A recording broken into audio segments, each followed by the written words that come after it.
ما تنساش تجاوب التدريب اللي موجود في آخر الحلقة، هتجاوبه في تعليق تحت الحلقة وهيتم التصحيح ليه علشان تتأكد انت فهمت الحلقة ولا لسه. أهم حاجة تبقى عارف ان انت في اللغة الإنجليزية أو في اللغات كلها عامة لما تيجي بتقارن ما بين حاجتين اتنين بس، يعني طرفين، شخصين، شيئين، المهم يبقوا حاجتين. ما ينفعش مثلا اقارن بين طرف مع مجموعة، لا ده كده اسمه حاجة تانية في اللغة الانجليزية، انا مش عايزاك تشغل نفسك بيها دلوقتي. فانت لازم تبقى متأكد ان انت بتعمل مقارنة ما بين حاجتين اتنين بس، وهنشوف دلوقتي ازاي بالتفصيل. قبل ما نبدأ في قواعد المقارنة لازم نتكلم شوية عن الصفات. طبعا زي ما احنا عارفين ان الصفة بتوصف اسم، ما ينفعش ابدا صفة توصف فعل او توصف حدث، لا هي بتيجي عشان توصف الاسم اللي عندي، تمام؟ وان الصفة دايما بتسبق الموصوف، يعني لازم تيجي قبل الموصوف او قبل الاسم اللي انا بوصفه.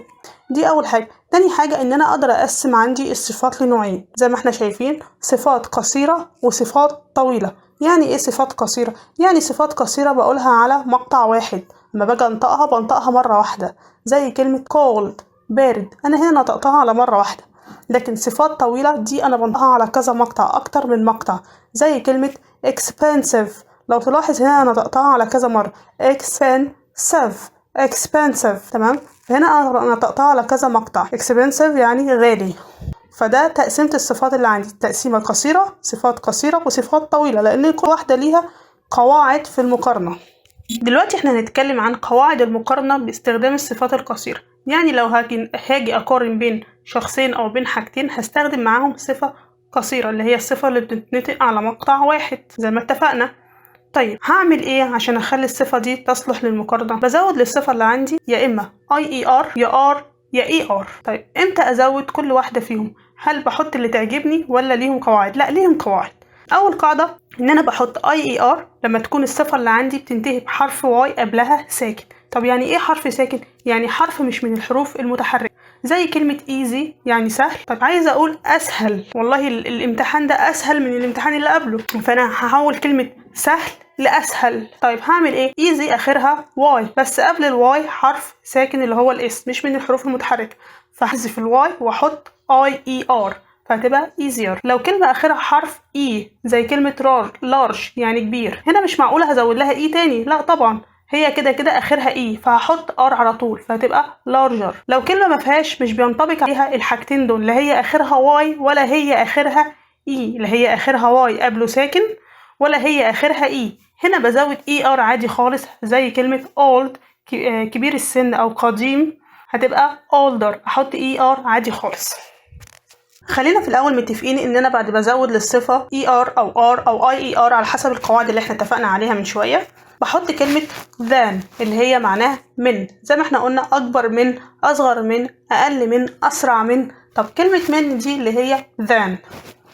طيب تعالوا نشوف امثله توضح الكلام ده كله. لما اجي اقول the rabbit is faster than the dog، الارنب اسرع من الكلب. خلي بالك من طريقه تكوين الجمله، انا الاول حطيت الحاجه اللي انا او الحيوان اللي انا هبدا بيه المقارنه اللي هو the rabbit، ده الفاعل اللي عندي، بعديه بحط verb to be اللي هنا حطيت is عشان خاطر the rabbit ايه مفرد. طب الصفه اللي عندي بقارن ما بينهم في ايه؟ في السرعه، fast يعني سريع. طيب هنا fast لا هي اخرها اي ولا هي اخرها واي قبلها حرف ساكن، فهنضيف لها ايه بالظبط؟ هنضيف لها ER على طول، faster. بعد كده هحط اللي هي كلمة من اللي احنا قلنا لازم نستخدمها في المقارنة، اللي هي كلمة than. بعد كده هحط الطرف التاني اللي انا بقارن بيه او بقارنه بيه اللي هو the dog الكلب الحيوان التاني. طب مثال كمان، she is younger than her sister، هنا انا بقارنها هي بمين؟ باختها، ان هي اصغر في السن من اختها، فهنا حطيت she طبعا بتاخد is في verb to be. younger young لا هي اخرها برضو زي ما اتفقنا، لا هي اخرها y قبلها ساكن ولا اخرها e، فهضيف ER عادي واحط بعدها كلمة than. بعد كده الطرف التاني اللي انا بقارن بيه اللي هي her sister اللي هي اختها. طب المثال التاني English is easier than any other language، اللغة الإنجليزية أسهل من أي لغة. هنا أنا بقارنها مش مجموعة اللغات، لا أنا بقارنها بحاجة واحدة، أي لغة مفرد برضو. طيب فخلي بالك من التكوينة دي، هنا برضو حطيت الحاجة اللي أنا بقارن بيها الطرف الأول اللي هو اللغة الإنجليزية English، طبعا هي مفرد فهتاخد is. easier اللي هي easy آخرها y، طب الواي قبلها حرف متحرك ولا ساكن؟ الاس حرف ساكن، فهشيل الواي واحط IER زي ما انت شايف، واحط بعدها كلمة than. طب بعد كده الطرف التاني هنا مين؟ any other language، أي لغة أخرى. عندي بقى ملاحظة مهمة قوي على الصفات القصيرة، إن الصفة اللي عندي لو انتهت بحرف ساكن بس قبل الحرف الساكن ده صوت متحرك قصير. طبعا انت عارف ان في الأصوات المتحركة عندي أصوات قصيرة متحركة قصيرة، الحركة بتاعتها صغيرة شبيهة بالفتحة والضمة والكسرة، تمام. وفي أصوات متحركة طويلة، دي اللي هي شبيهة بالمد، مد بالألف، مد بالياء، مد بالواو في العربي، ده كتشبيه بسيط ليهم، تمام. فلو انتهى الصفة اللي عندي اللي هي القصيرة انتهت بحرف ساكن قبله صوت متحرك قصير، لازم أضاعف الحرف الأخير أو الحرف الساكن قبل ما أحط الإي آر، زي كلمة big. فهنا big اللي هي يعني كبير انتهت بإيه؟ بجي قبلها صوت المتحرك القصير اللي هو صوت الآي المتحرك القصير. طيب فهعمل إيه؟ هخلي الجي يعني 2، فهتبقى bigger، يبقى اخلي الجي دبل وبعدين اضيف اي ار bigger. تاني نوع من المقارنات عندي هيكون باستخدام الصفات الطويلة، واحنا اتفقنا يعني ايه صفة طويلة، يعني بنطقها على اكتر من مقطع مش مقطع واحد زي الصفة القصيرة. طيب هل ده بضيف ليها مثلا او الصفة دي برضو بضيف ليها اي ار؟ قال لي لا طبعا ما ينفعش. امال هعمل فيها ايه؟ قال لي لو عايزة اعبر ان هي مثلا ازيد من او اكتر من في الصفة دي بالذات، هحط قبلها كلمة more، يبقى أنا بحط more وبعدها الصفة الطويلة، زي لما أجي أقول more expensive، أغلى من. طب لو هي أقل بقى، لو عايزة أقول لأ ده هو مش أغلى، ده هو إيه أقل في الغلو من ده، بحط كلمة less قبل الصفر، يبقى less expensive. يبقى لما أعبر عن القلة أو عايزة أقول أقل هقول less، لو عن الزيادة أو عايزة أقول أكثر فهتبقى more.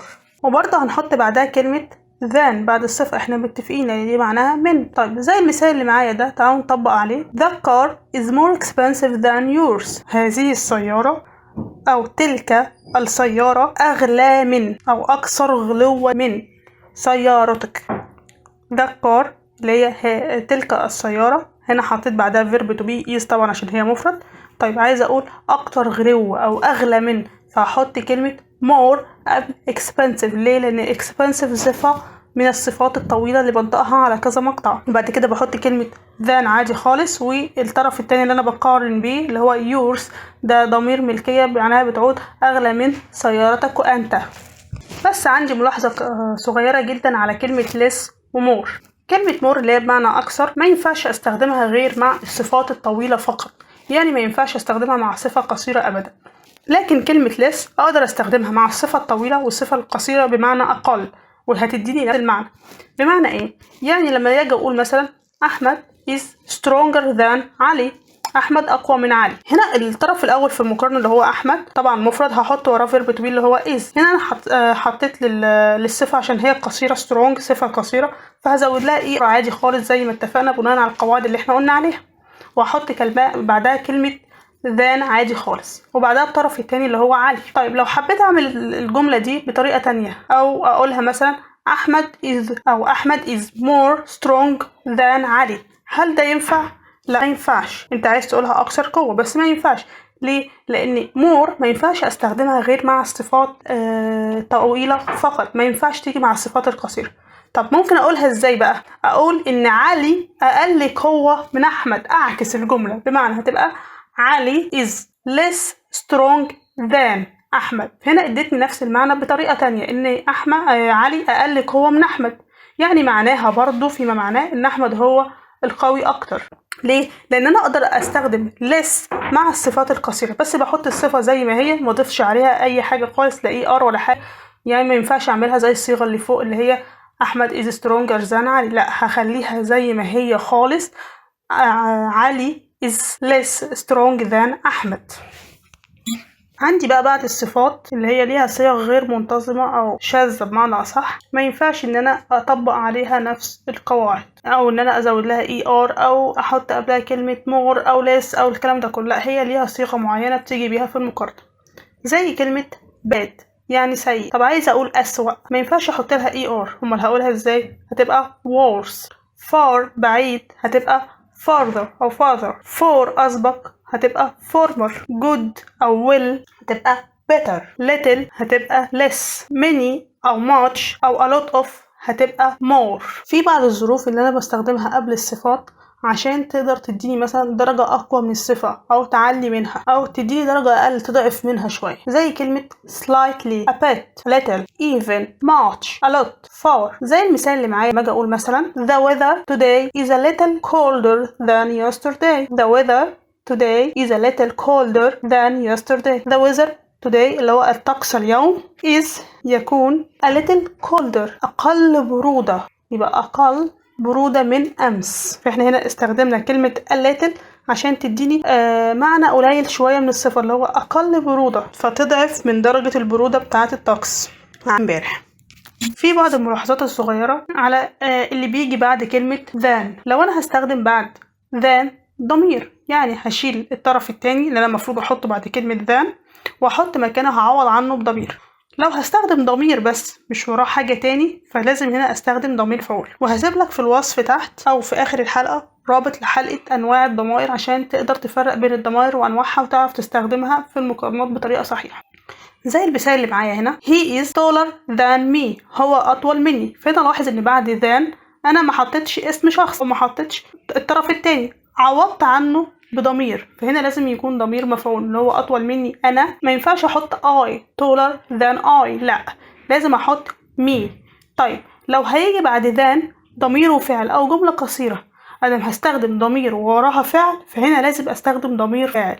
زي لما اجي اقول he is taller than I am. هنا لاحظ ان بعد than جه ضمير فاعل اللي هو I اللي هو انا ووراها الفعل اللي هو am يكون I am. فهنا بستخدم ضمير فاعل، ما ينفعش احط او اقول me am غلط، لا لازم ضمير فاعل I am. الملاحظة التانية ان انا لو هستخدم في الجملة اللي عندي ادوات ربط عشان ادمجهم مع بعض او اسهلها ما ينفعش خالص استخدم كلمة than، يبقى ما ينفعش احطها. هوريك الفرق دلوقتي من خلال مثالين. رامي is taller than هبة. رامي is taller than هبة. رامي اطول من هبة. انا عايزة اربط هنا مثلا بأداة ربط، فممكن اقولها ازاي؟ هبة is tall، هبة طويلة، لكن but رامي is taller، لكن رامي أطول. هنا ما ينفعش أقول رامي أطول من هبة. ليه؟ لأن أنا ذكرتها في الجملة الأولى خلاص، فأنا كده بعيد كلام ملوش أي لازمة. فهنا ما ينفعش أستخدم زان، لأن لو استخدمت زان لازم أجيب الطرف التاني وراه، وهنا مش هينفع أجيب الطرف التاني وراه. فهنا أنا ربطت بكلمة but. أنا ربطت بكلمة but يبقى أنا بحط الصفة من غير than. الملاحظة الأخيرة معايا إن أنا ما ينفعش أستخدم than بعد صفة مقارنة، ولكن بستخدم بدلها ذا. طب ازاي الكلام ده؟ قال لي في حاجتين اتنين بشيل than واحط مكانها ذا. لو جه بعد الصفة اللي عندي of، وof دي بتشير لطرفين. يعني ايه؟ هنوضح بمثال اكتر. هبة is the taller of the two sisters. هبة هي أطول الأختين، يبقى هي مش أطول منهم، لأ ده هي أطول أختين، أطول واحدة في الأختين. فهنا زي ما تلاحظت احنا حطينا بعد taller كلمة of، ولاحظ إن أنا حطيت قبل الصفة كمان ذا، وحطيت بعد of ذا اللي هو الطرف التاني اللي هي هتشير للأختين. الطرف التاني أشارت لطرفين زي ما احنا اتفقنا. الجزء التاني اللي انا ما ينفعش استخدم فيه than وبحط ذا لما بستخدمها لصيغة كلما للتعبير عن سبب او نتيجة. زي ايه؟ نوضح بمثال. the harder you study the higher marks you get، اللي هي كلما ذاكرت اكثر كلما حصلت على درجات اعلى. فهنا نخلي بالنا ان انا حطيت the harder ما حطيتش harder than، لا the harder حطيت الهارد اللي هي الصفة زودت لها er وحطيت قبلها ذا. ايه؟ لان انا هنا اقصد بالجملة بتاعتي كلما، واول جملة عندي هي السبب كلما ذاكرت اكثر. تاني الجملة هي برضو عملتها بنفس الطريقة ذا وهاير كلما حصلت على درجات اعلى. فهنا انا ما بستخدمش زان لكن بستخدم ذا. دلوقتي قبل ما نختم حلقتنا هتحل التطبيق ده في التعليقات، يعني هتكتب حلك في تعليق تحت الحلقة وهيتم تصحيح التعليق علشان تتأكد انت فهمت الحلقة كويس ولا محتاج تشوفها تاني. وان شاء الله هكون في انتظار حلكم في التعليقات. وبكده يبقى انتهى درسنا النهارده. فياريت ما تنسوش تتابعوا معايا الدروس الجديدة والمسابقات اللي هتتم على القناة وعلى الصفحات بتاعتي.